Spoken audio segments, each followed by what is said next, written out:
पड़े सदम रिफाइनरी लगा हुआ। मैं गुड मॉर्निंग सर, क्या काम करना है आज? खैर काम करना, आप तो काम करोगे सर, आप हमें काम दो। मैं सुट्टा ले आओ जाओ।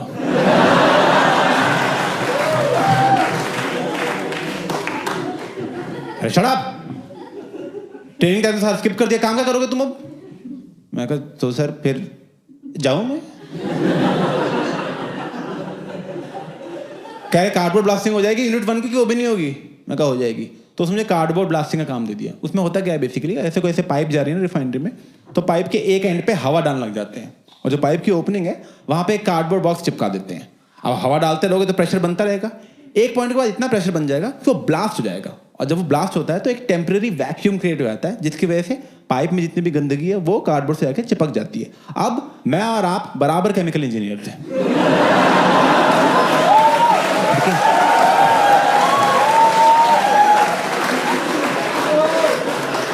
मुझे जितना आता है मैंने सब सिखा दिया है।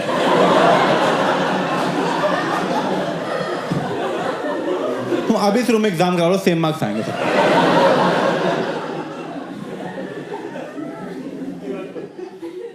करेक्ट 51। अब यार द थिंग इज कि जब ऐसे तुम कार्बन ब्लास्टिंग करते हो तो ब्लास्ट की आवाज आती है तार, तो मैंने सोचा यार एक आवाज में फील नहीं है, क्यों 10-12 पाइप एक साथ सेट करें और दिवाली की लड़ी की तरह तार तार तार तार तार।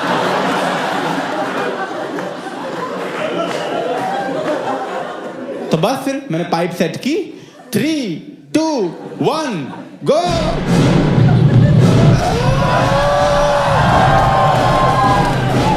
प्लांट में अलार्म बनने लग गया भैंस इसके बाद तुरंत ही।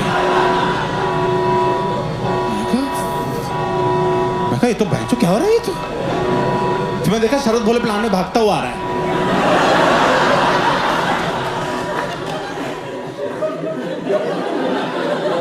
मैं को शिट, इसको लग रहा है मेरा मिस हो गया।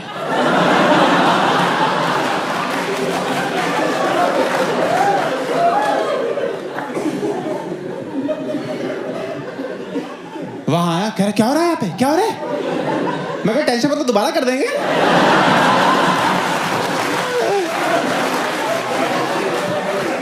अरे बैठो सर आप यार। ओए 20 पाइप लगा इस बार सर के लिए।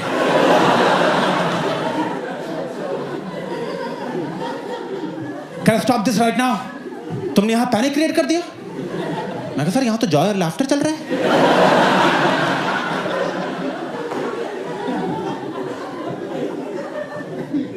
कह मेरे ऑफिस में चलो तुम तो ना अपने ऑफिस में ले गया मुझे।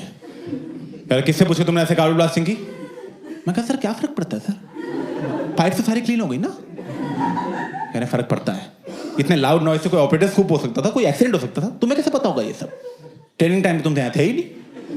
90 में से 45 दिन तुमने छुट्टियां ले ली, 10 वीकेंड ही थे, 6 पब्लिक हॉलिडेज थी, और जिन गिने चुने दिन तुम आए हो तुम बसों में घूमते रहते हो।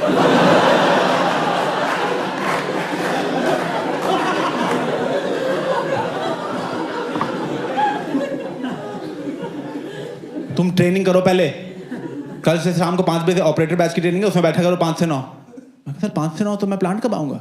क्या 9 बजे आओगे जो टाइम है? मैं कहा सर फिर तो 12 घंटे हो जाएंगे। कह रहे हैं कि आप बिजी हैं सर कहीं? मैं करूँगा क्या प्लांट पे आके जब सब तो मना है? क्या स्टेंसिलिंग करो तुम, बस स्टेंसिलिंग करोगे। स्टेंसिलिंग तो और लो लेवल काम दिया है। उसमें क्या करते हैं, तुम्हें ब्लैक मार्कर पकड़ा देते हैं, जो होता है ना व्हाइट बोर्ड पकड़ाती है लो, और जो पाइप जा रही है ना उन पे बस हाथ से लिखना है कि कौन सी लिक्विड या गैस जा रही है।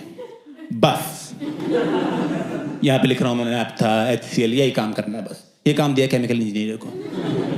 ये तो मैं तीसरी में कर लेता मैं, तब तो मेरी राइटिंग भी ज़्यादा अच्छी थी। तो मैं यही कर रहा हूँ रोज 8-8 घंटे 12-12 घंटे। नैप्था HCl H2S सब शरद भोले चूतिया है। मैं तो लिख दिया पूरी रिफाइनरी में नीम का पत्ता कड़वा है।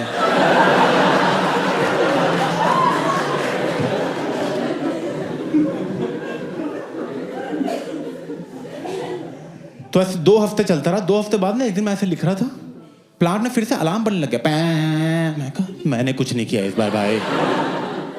मैं कहा पढ़ तो नहीं लिया मैंने क्या लिखा है।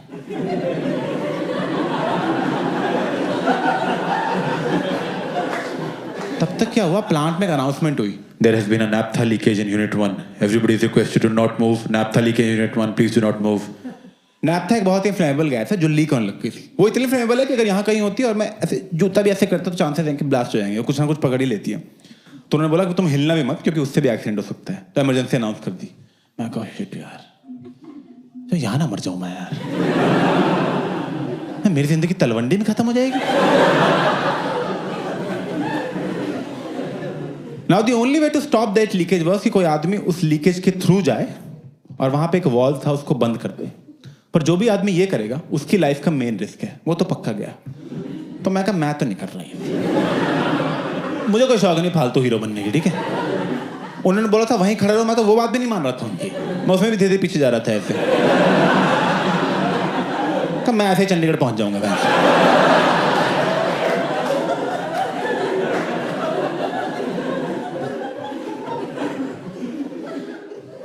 तब तक हमने देखा उस लीकेज के थ्रू शरद भोले जा रहा है चलता हुआ।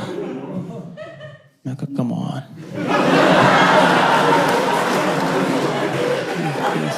प्लीज प्लीज प्लीज, मेरी लाइफ की टॉप 2 प्रॉब्लम, रिफाइनरी और शरद भोले एक साथ जा सकती हैं, प्लीज गो।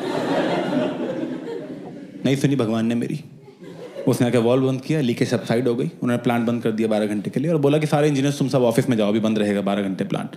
सब पहुंचे। जब शरद भोले ने प्लांट ऑफिस में एंट्री ली, पूरी रिफाइनरी उसके लिए तालियां मार रही है, तक तक तक, ऐसा अपलॉज ब्रेक मिल रहा है उसको। रिफाइनरी ने उसके लिए ब्रेवरी अवार्ड अनाउंस कर दिया 10 लाख रुपए का। मेरे साल की सैलरी नहीं थी इतनी, बहुत गुस्सा चढ़ रहा था, ठीक है। उसके बाद इंक्वायरी कमेटी वगैरह बैठी, इंक्वायरी कमेटी ने कहा हमने सारी इंक्वायरी कर लिए, किसी ने गलत स्टैंपलिंग कर रखी थी।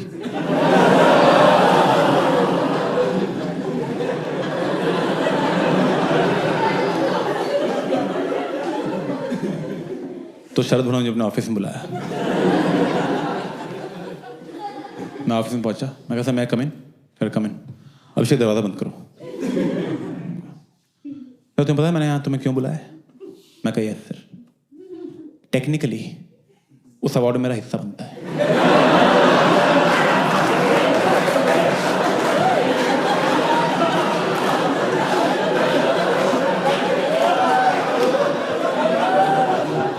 क्या चुप कर, बकवास कर रहे हैं यहाँ पे बेवकूफ। लोगों की जान जा सकती थी, जान जा सकती थी लोगों की, समझ में आ रहा है तुझे कुछ?